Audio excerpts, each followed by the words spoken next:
All right. So Jason is with the Iowa Department of Natural Resources. He's been with the Iowa DNR for 20 years, 16 of those serving as an aquatic invasive species technician. And over the last 4 years, he has served as the Aquatic Vegetation Management Biologist.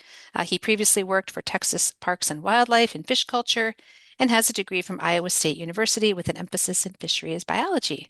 So we're very happy to have him with us today. As we go through the presentation, please put any questions you have for Jason in the chat, and we'll get to as many of those at the end of his presentation as we can. So thank you so much, Jason. Go ahead and take it away. Excellent. Thanks, Michelle, for the invite. And is my screen showing for everybody now? Yeah, looks great for me. Okay. All right. Well, thanks for the invite. Thanks for the opportunity to come speak today. First of all, I do serve as the aquatic plant management biologist for the Iowa DNR. This is a relatively new program. It's probably right around 4 years old now. Some of this work that I'm going to show you today, present today, was prior to the program being established. So this is not a full-blown research project, but more or less what I'm going to present today is just our findings with a little bit of data here at the end, and then a little bit of a brief history of how we got here. So this is a novel approach with an established herbicide that we're using in Iowa. So what I'm going to go over today is just what is curly-leaf pondweed, because I know some of the folks on here might be more terrestrial geared. So go over the basics of what is curly-leaf pondweed, and then curly-leaf pondweed history and current distribution across Iowa, and then as well as spot treatment methods that we use in Iowa, herbicides and challenges associated with those spot treatments. And then I'll move into what whole lake treatments we're doing and the history with fluoridone in Iowa. Winter application development, why we decided to use under the ice or fall applications with fluoridone, and then current methods and application rates. So where we are today in terms of how we dose a lake in the fall or winter, and particularly when using fluoridone. And then I have some results, but I'll apologize. Our aquatic plant survey database is in its newest stages is not showing us the most appealing to the eye of data. So I do have some graphs, and then we'll go over some natural lakes, 3 different natural lakes that are all in different stages of curly leaf infestation and history, and then an impoundment. So we can discuss what kind of management we're doing on an impoundment. And then I'll just give you a glimpse into the future of what we're currently collecting and what we hope to have here in another 4 to 5 years when we some of these projects age out. So curly leaf pondweed, apology for those of you that are familiar with invasive aquatic plants, but it's a perennial submerged aquatic plant. It's non-native. It's been in parts of the Midwest for probably since the 40s or 50s, based on Iowa history here. The leaf structure has wavy margins. It's a very unique looking aquatic plant in terms of its leaf looks somewhat like a very skinny lasagna noodle. It has a fine serrated teeth on the outside of that margin as well. The only native aquatic plant we have in Iowa that even closely resembles it is clasping leaf pondweed, but the leaves on that plant are much wider, and also the waves in the leaf are not as pronounced as curly leaf pondweed. It's light green to reddish brown depending on the time of year. It does not produce a floating leaf, and its primary means of reproduction is a structure, a turion, is like a seed-like structure. It's in the lower right-hand corner of this slide here. Its life cycle is very unique in terms of it starts growing in the fall. We're finding it growing late summer, early fall, and continues to grow until the lake ices up, and then maintains itself under the ice, and then is the first plant once the ice comes off a lake to utilize the sunlight resources and phosphorus and nitrogen that's in the water. And then it causes water quality related issues in Iowa, typically because our systems are highly eutrophic. This plant's the only thing that dominates the shallow, the littoral zone in a lake, and then we get a dieback in June and July, and the only thing in the lake available to use those resources is algae, and a lot of our systems turn into algae-dominated lakes for the remainder of the summer until the curly leaf begins to grow again in the fall. So our current our history and then our current distribution across Iowa. In some of my digging here, I found that the Iowa Highway Commission actually surveyed some natural lakes across the northern part of our state. So Iowa as a whole, from the Minnesota border down to about Highway 20, which is the top third of our state, really the only water in the state is natural lakes. And up until the 40s and 50s, that was almost the only water we had other than our rivers. So they sent a team across northern Iowa to do some aquatic plant surveys prior to some of the highways being built across northern Iowa. None of those surveys documented any curly leaf pondweed. We started detecting curly leaf pondweed in the Mississippi River and some of our inland lakes. It looks like in some of the historical records I'm pulling up in the 40s and 50s. This was about the same time Iowa started to establish its impoundments.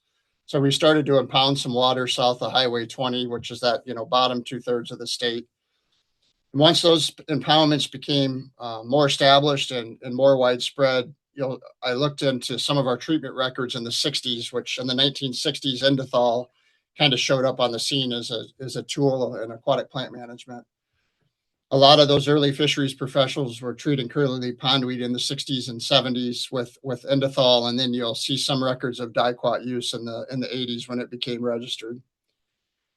It apparently got out of hand because in the 70s and 80s, the Iowa DNR staff stocked a handful of these systems with grass carp, and that kept our curly leaf pondweed at bay for most of this, almost until the 2000s. And then a lot of those grass carp started to age out in the early 2000s, and we also started to do some fish renovations about that time with our lake restoration program. And then that's when curly leaf really started to show up. We were doing a lot of aquatic plant surveys in 1996. We had an established presence absence survey that started in 96 and continues to this day. So that's when we had a better handle on how widespread this was. And now we can say that we have curly leaf pondweed documented in all 99 of our counties and across all of our different water body types. And in most systems, it's a problematic species. So traditional methods of spot treatment, I'll go over this real quick, but this is what we do in a situation that we can't do the winter management. We'll utilize dicot or aquathol, and this decision is typically based on water quality and depth of the zone that we're treating. If we're treating deeper water than 8 foot, we'll typically go with aquathol or endothol. Also, we have a lot of water turbidity in Iowa. If we have a system that's very turbid, we'll use endothol or aquathol as well because it performs better and plant control than dicot does in a turbid system. If we have shallow water with more water transparency, less turbidity, we'll opt with dicot. These treatments are typically done in the spring after ice out, and they're applied by boat by all of our staff. All of our fisheries teams and the aquatic plant management teams will do these applications out of our boat using GPS guided mapping. Yearly, this probably accounts for about 50% of our active management plans. We probably have 50 active management plans where we're managing curly leaf pondweed with these tools, endothol and dicot.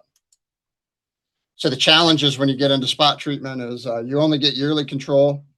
There's no long-term control in that spot because odds are by the time you get out there, some of those plants have already produced turions. Plus, there's areas in the other part of the lake that those plants are producing turions to repopulate the area that you just killed.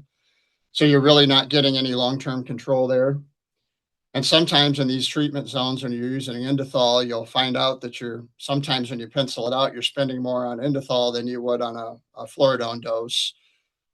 This is also the time of year when our Iowa DNR fisheries staff are typically, it's all hands on deck for walleye and muskie production. So that left us with a challenge as we began managing more and more lakes with curly leaf.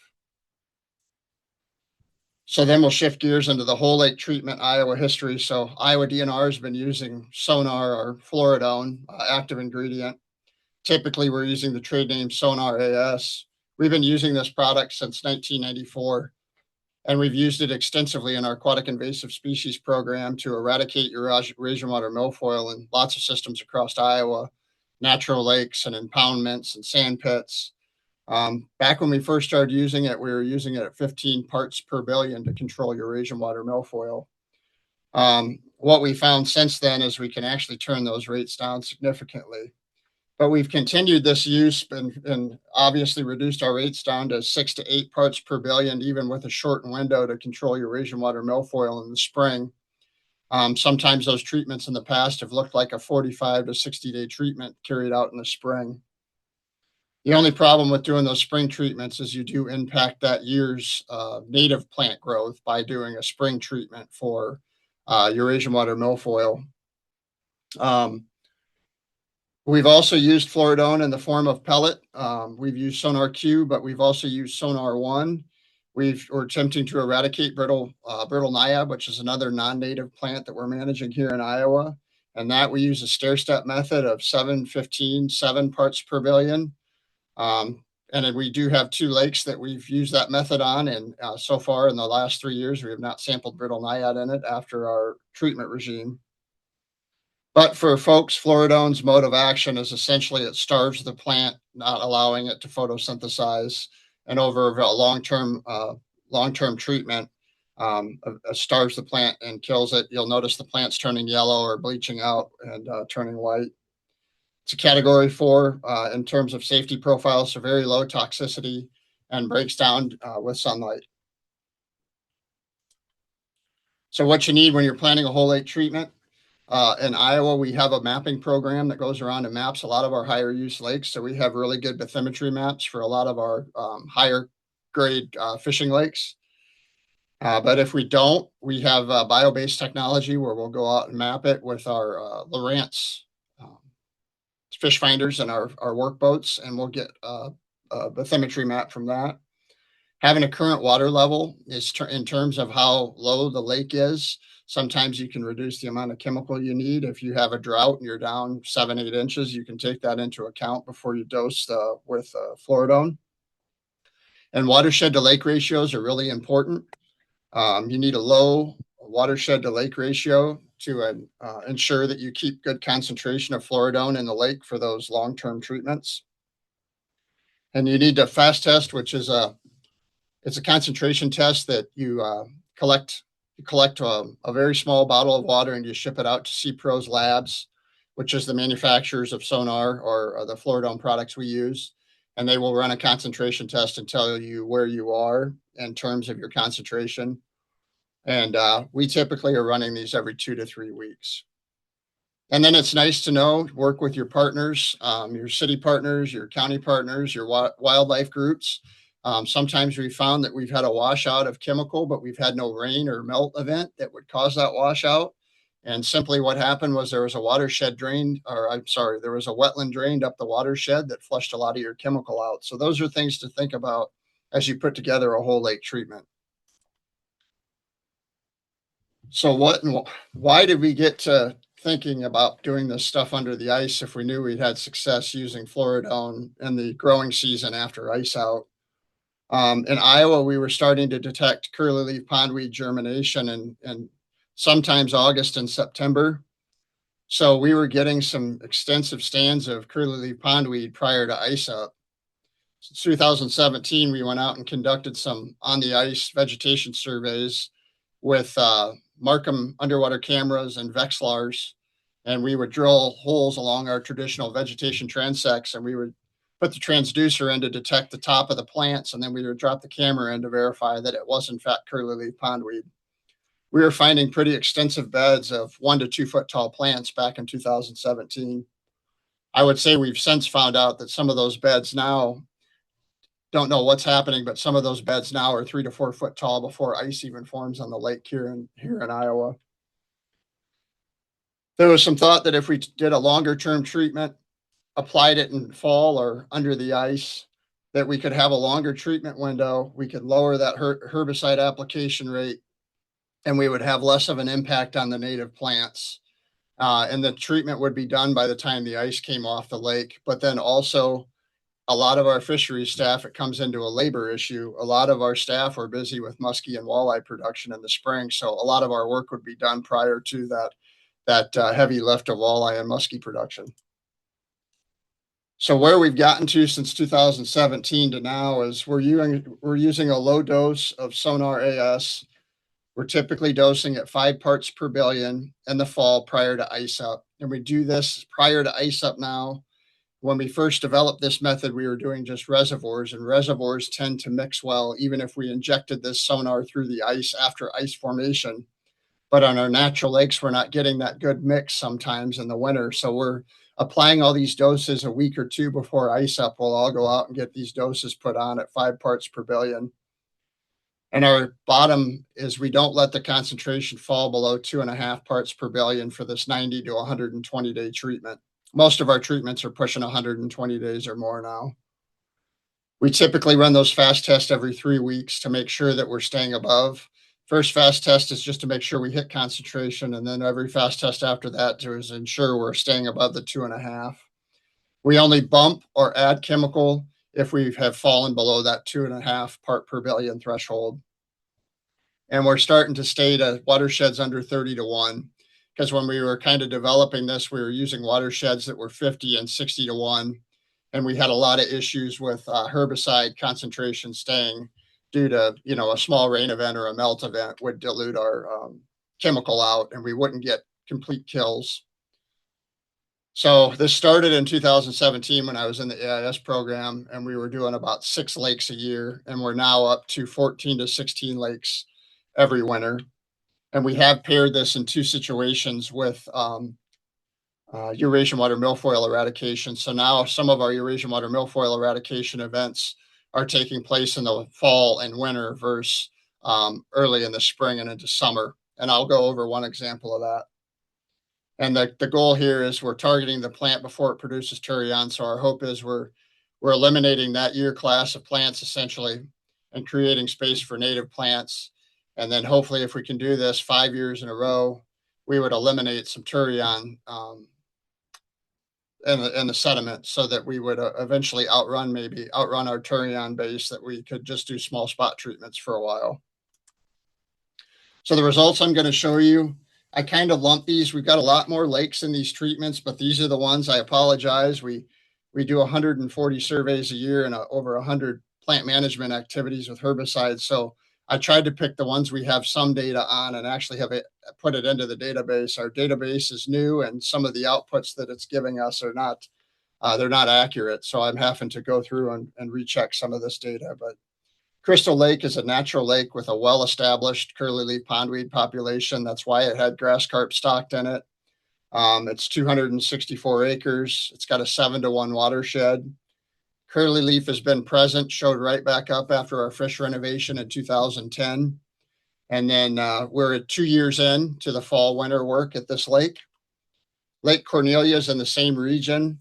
I would say it has a newer infestation of curly leaf pondweed. It's 244 acres. It's got a 2 to 1 watershed, so a really favorable watershed to use a systemic herbicide. What we noticed is in 2019, curly leaf showed up and Lake Cornelia. This was also after we had a zebra mussel infestation, and we started to get some clear water state returning to that lake. And the curly leaf pondweed showed up, but it was in rather low abundances. And then we did a fish renovation in 2002 to eliminate some common carp and yellow bass with a low dose rotenone application. And we got frequency of occurrences up upwards of 70% the very next growing season. And the data I'm going to show you is after 1 year of under the ice applications. And then our milfoil eradication effort that we've switched to now using in the winter, which you can pair with a year of curly leaf control. East Okoboji is a natural lake in northwest Iowa as well. It's a little larger, so 1,850 acres. It's got a 7 to 1 watershed. We treated this in the fall of 2022 after we found milfoil, Eurasian water milfoil, in about July and August of 2022. We found Eurasian water milfoil in that system. So the data I'm going to show you is now 2025 data to show that we have not sampled Eurasian water milfoil in that system since then. And then Red Haw is the impoundment I'm going to go over, and it's 75 acres. It's an older impoundment in Iowa. It's got a 14 to 1 watershed to lake ratio. So even for an impoundment, a pretty favorable watershed for the work we want to do.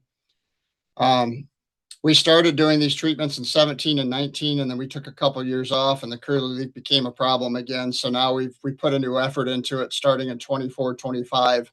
We've committed to a lot of these systems for 5 years in a row.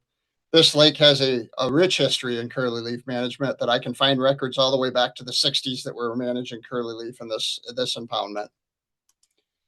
So these are the survey methods. As I show you this data, I just want to show you how we collect it.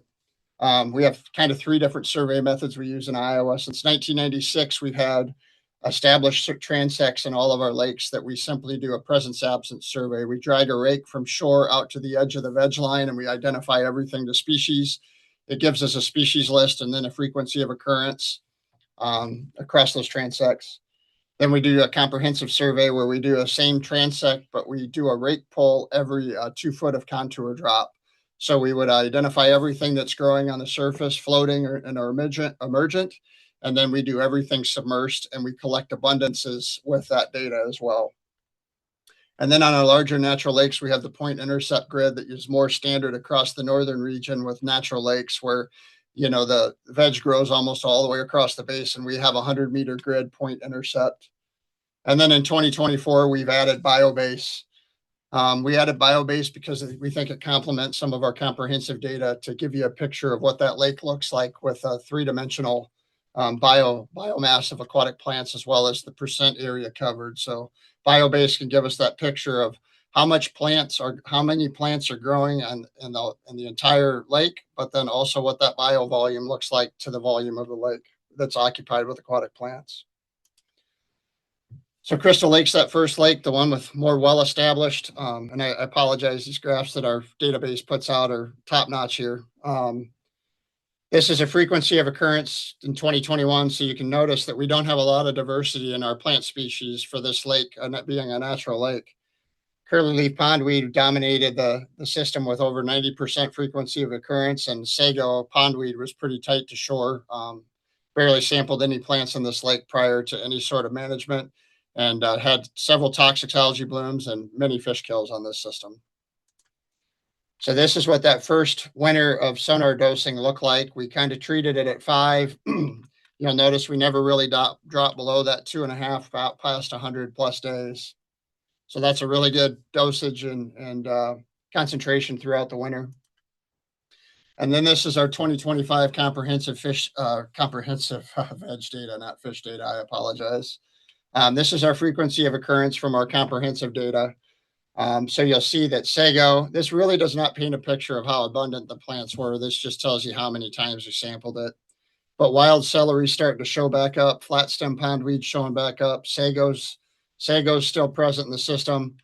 And there's the curly leaf pondweed is less than 1%. And I will tell you in a lot of these systems, when we tell you that we found curly leaf pondweed, it was a bleached out dead plant that did not have turion production on it, but we did document that we did find a plant. We didn't document what, if it was living or not. It was still standing, but in stages of decomposition. So this is just simply telling you by depth where we found these species. So you'll notice sago pondweed's grown out to 8 foot. We don't have a lot of this data before, so it's just by observations. We typically never sampled sago past 2 foot, 3 foot. So seeing some of these species out to these depth contours are indicating that we controlled the curly leaf pondweed, and we had some water clarity going into the spring, and these native plants had space to grow. And then this is, we didn't get to map the center of this lake just because it's a big dredge cut and we wanted to use our time more efficiently. But of this area that you see BioBase mapped, which again is a traditional over-the-counter depth finder that you can purchase from Lowrance, and then you can have a subscription to BioBase, and this data can be processed in a matter of a few hours, and you can get a really good picture of what's going on with your aquatic plant community. Of this survey area that you see here, 55% of it, had aquatic plants growing, of which 48% of that was the bio volume of the lake. So 48% of that area, the bio volume was occupied by aquatic plants, providing quite the habitat for, young of the year fish and nursery areas. Native plants are starting to grow in much deeper water.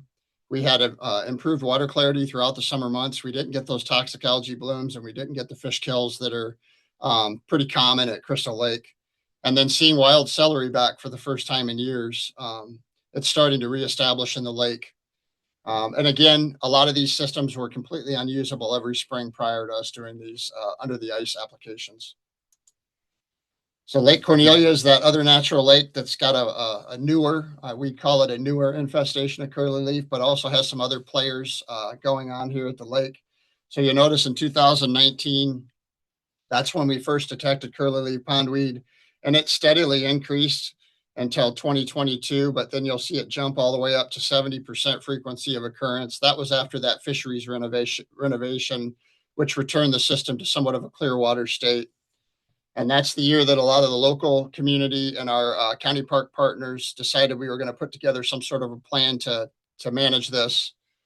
So our first winter of control of sonar dosing looked a lot like this. We did have one drop. You'll notice we got below 2.5 parts per billion.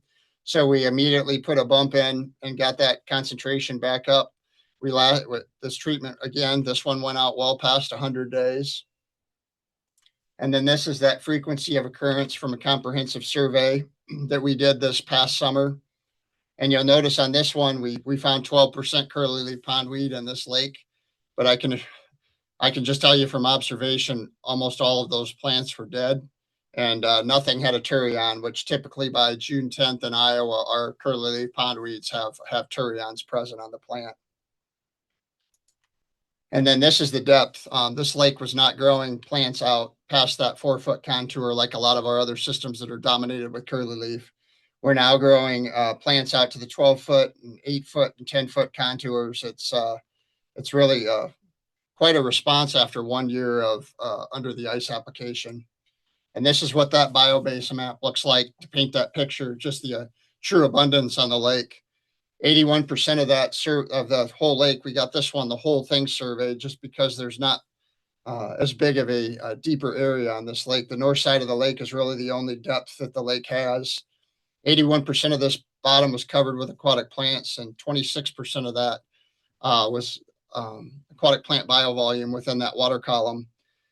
What we're finding in Iowa is somewhere between 25 and 30 is where the public becomes uncomfortable, but our fish communities thrive in that 20 to 30%. So we're probably approaching a level here where we're going to have to put some native plant management in to keep some access open, but also balance that public versus what we need for the fish community. Native plants are growing much deeper. And again, like I stated, most curly leaf pondweed samples had been impacted by this treatment. We're showing signs of stress. And again, this lake was completely unusable the prior spring, and it was completely boatable, completely usable, and anglers having great success on the water. So East Okoboji is the larger natural lake in northwest Iowa that we attempted a eradication effort of Eurasian water milfoil using fall winter treatment versus our traditional spring method. Our traditional spring method, we would go in at 8 parts per billion, but this way we went in at 5. Same principle. We stayed above that 2.5 parts per billion throughout the duration of this treatment.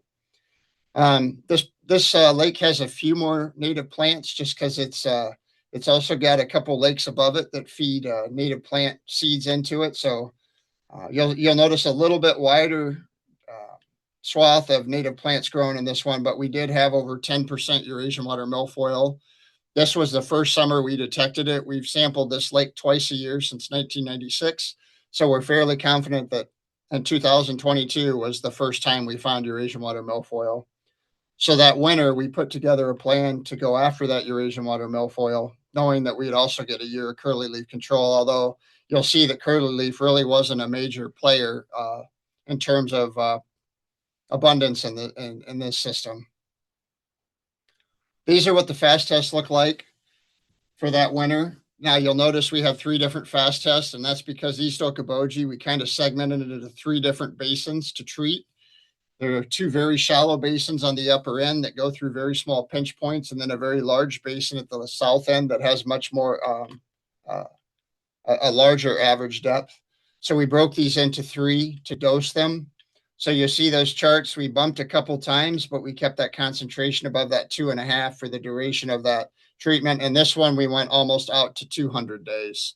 So this was almost a 200-day treatment. We started this one in September just because we wanted to target that milfoil before it fell back to just the root crowns under the ice.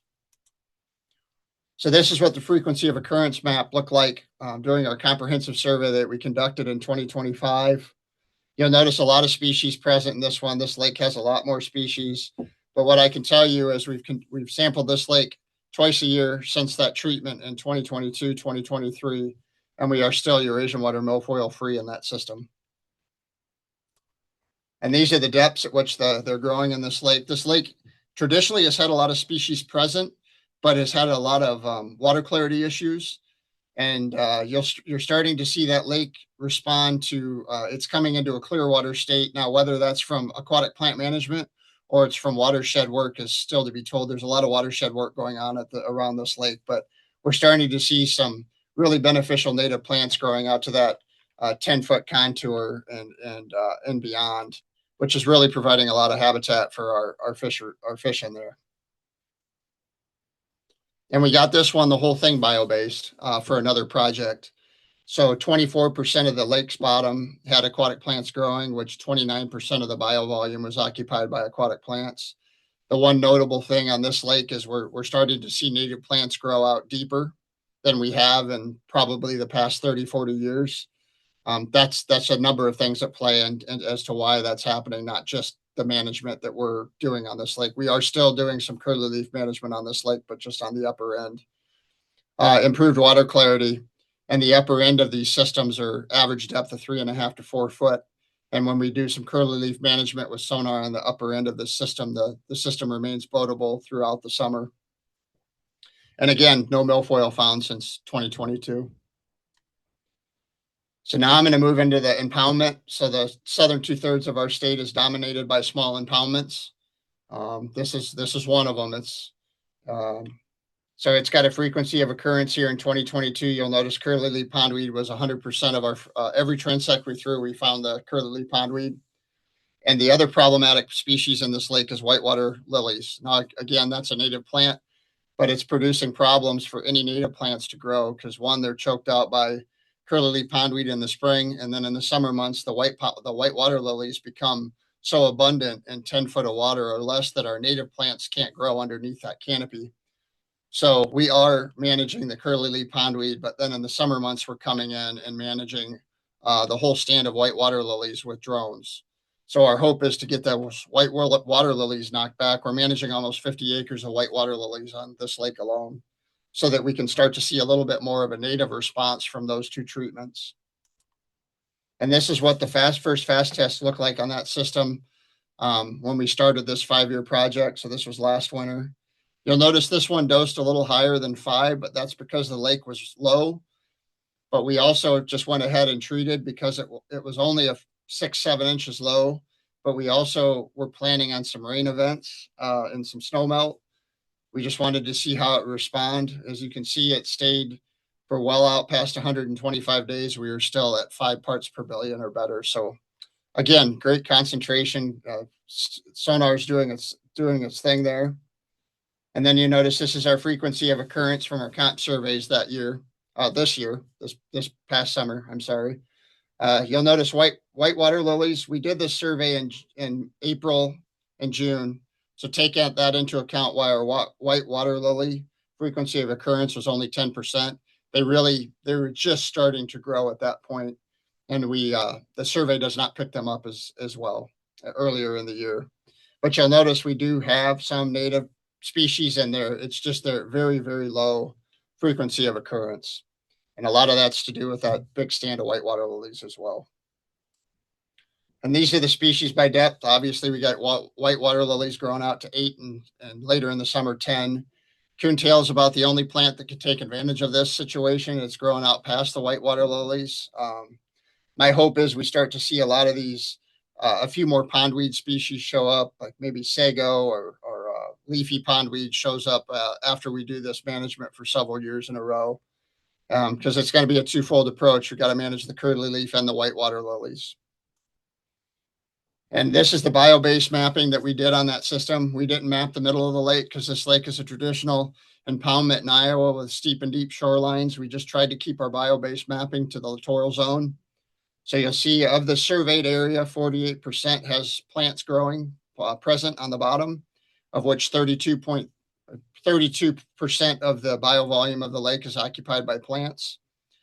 But the improved water clarity throughout that growing season, this system was not dominated by algae after the curly leaf died back.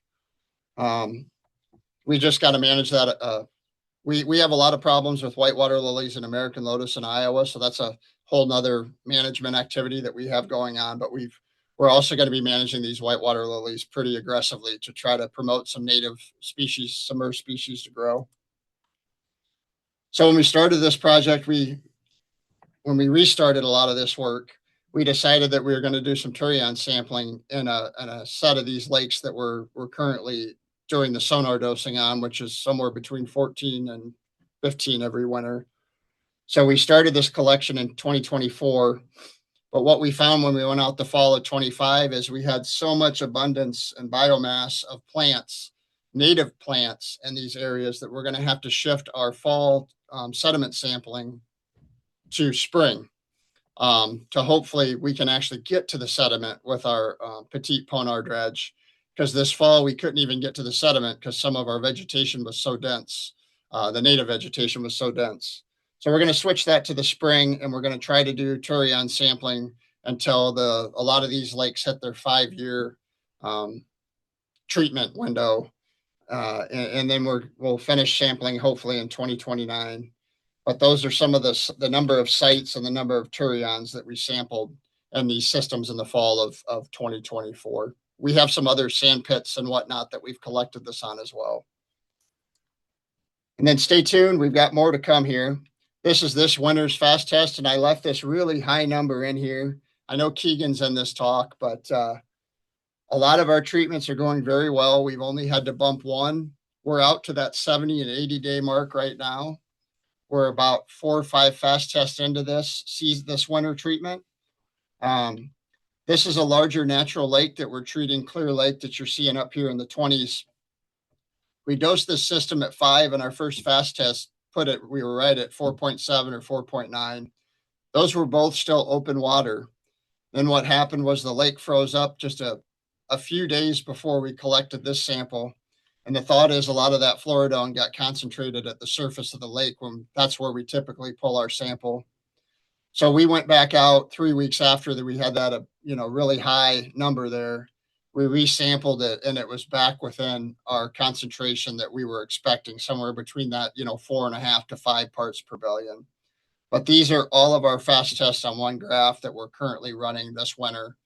We're running 16 fast tests every 3 weeks. And with that, that's kind of all I have for today from what we're doing here in Iowa. I guess I'll take any questions you may have. Yeah. Thanks so much, Jason. That was great.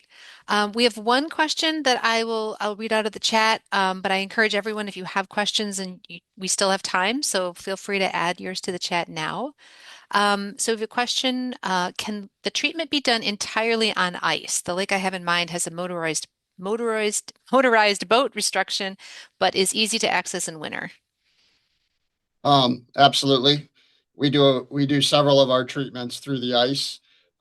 What we do when we treat through the ice is we'll use Honda trash pumps.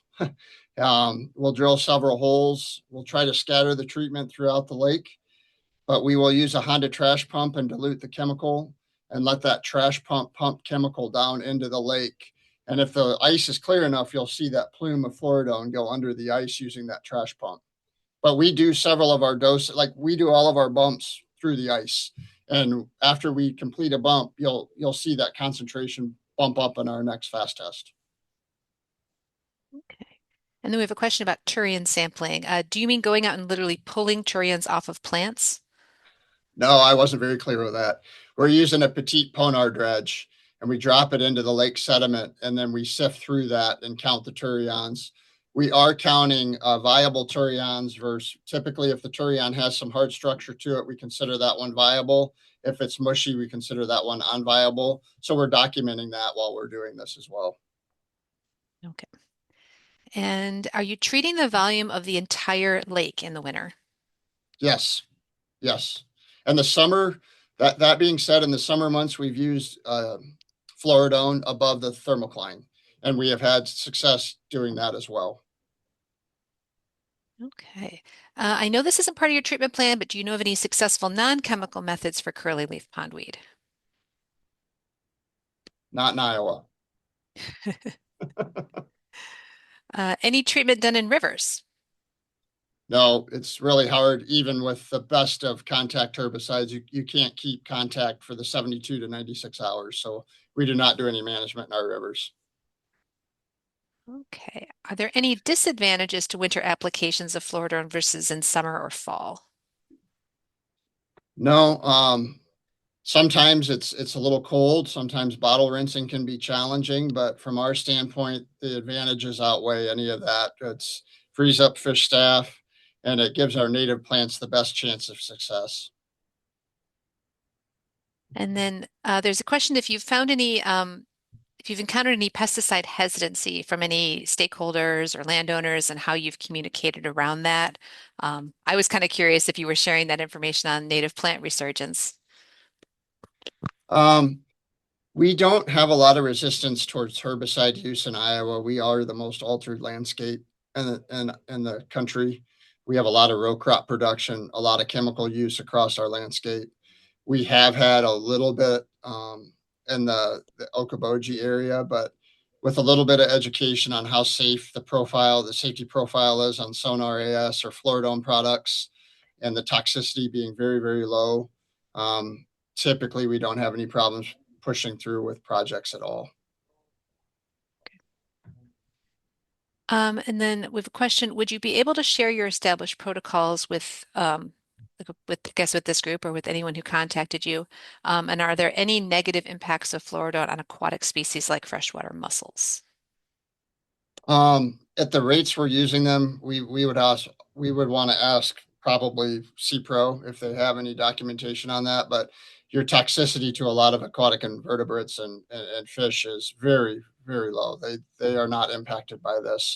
But I don't know what mussels were tested with fluoridone. But we don't have in our river systems. We have a very diverse community of native mussels, but in our lakes we do not. So that's not something that we've considered. And again, the safety profile on fluoridone is so good and so beneficial for our use. Okay. So when the DNR sets milfoil eradication as a management goal, do you see declines in some native plants, especially with successive applications, or are you getting the selectivity that you want? With the newer tools and the newer dosing, we're seeing the selectivity we want and targeting milfoil in the fall, late fall through winter versus the method that we used to use in the spring and summer. We're seeing more selectivity and a better native response. Our old method of treating milfoil in April, May, and June, we saw that growing season. We did not have any native growth that following year. Oh, and here's one I was wondering about as well. Are you tracking changes in fish populations in relation to herbicide treatment? Our program doesn't do that, but we do have all of our fisheries data. And a lot of our managers are starting to sample some of these lakes with their comprehensive sampling. So my hope is at the end of this 5-year project, we can start to see some of those direct impacts on, some of our bluegill species, some of our bass species and their age and growth. The hope is we'll have that.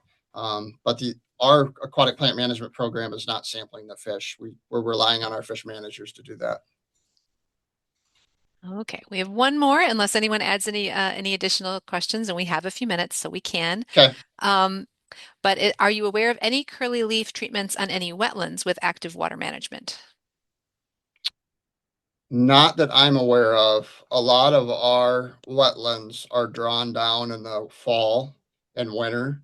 So a lot of our wetlands that our wildlife bureau manages, they would be dewatered, killing the plants. Um, but I don't know that that's not the main reason they're drawing it down. It's more for getting terrestrial growth or emergent growth for the following year. Okay. And we have a comment from about Minnesota and about how to choose which lakes to get treated. It says in Minnesota, we have a very decentralized AIS management system. Unless a local stakeholder wants to manage AIS, the DNR doesn't push for it. It says your system seems much more centralized. So how do you choose which lakes are treated? In terms of curly leaf, I believe so. typically it's systems that have historically were having problems with algae blooms and fish kills and a lot of access that fit that bill of under 30 to 1. And we do have resources available through our lake restoration program. So we are fortunate that we have funding to do some of these large scale treatments. But a lot of times they'll rise to the top if we can get a county conservation board partner or a local group to help us with, say, some of the fast test funding or some of the shipping of the fast test. So typically it's if we can develop a partnership, but we have a list of our problem lakes and that's why we're addressing those. Some of our lakes that have curly leaf, but let's say they're only 30% frequency of occurrence, that would not typically rise into this, or some of their watersheds are simply too big to a lot of our impoundments, we just can't use this method on them because their watershed to lake ratio is not favorable for using a systemic herbicide. And okay, do you think this would work in a very small pond created by a dam? There's a dam set to be removed in a few years, but the lake is full of CLPW and curly-leaf pondweed and native alludia. John, yeah, if you know your lake's watershed and it's under that 30 to 1, and you can go out there in the fall, it's the smaller, I mean, some small ponds that cities are doing this exact same method. We help cities probably do another 15 or 20 of these a year on top of what we're doing. Once you get the volume of that, sometimes you're using 5, 6, 7 ounces of fluoridone to control that curly leaf for the whole winter. Okay. And okay, we've got one more here. What is your threshold to determine treatment? Do you consider the percent frequency of the pondweed and milfoil lake-wide? Milfoil is if it's there, we're going to go after it. We do not have, we have a, if milfoil is present currently in Iowa, we will attempt eradication. Curly leaf pondweed, we do spot treatments on almost every system that has curly leaf. What rises to the top to do the fall winter treatment is again when we have extensive frequency of occurrence, we have high biomass, we have very low frequency of occurrence of native plants, and we have a favorable watershed, and the funding available is what gets it to trigger us to do the actual fall treatment.